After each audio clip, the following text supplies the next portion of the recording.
Туберкулозата е болест што може да се третира со антибиотици, но сепак убива близу 3 милиони луѓе секоја година.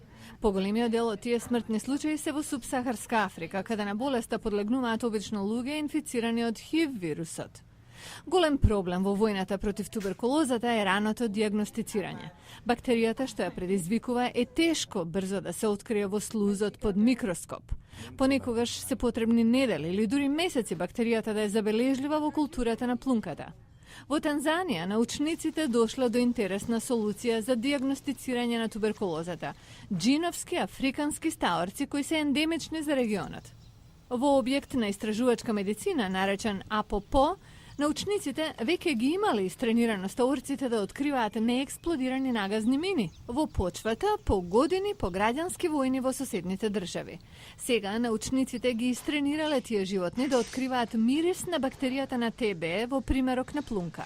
Глодарите се шетаат долж челичен кафез, мирисајќи во отвори на дното, каде има примероци на плунка што може да бидат позитивни за ТБ.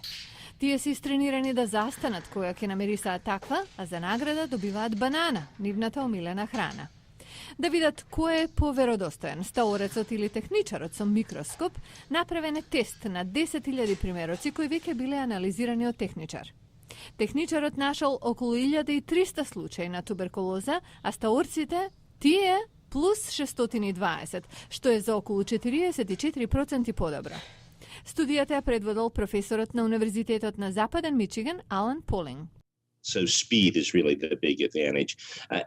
Брзината е клучна, а тука глувците се во предност. Не сакам да претерувам пред да имаме повеќе информации, но едно знаеме, тие се многу побрзи.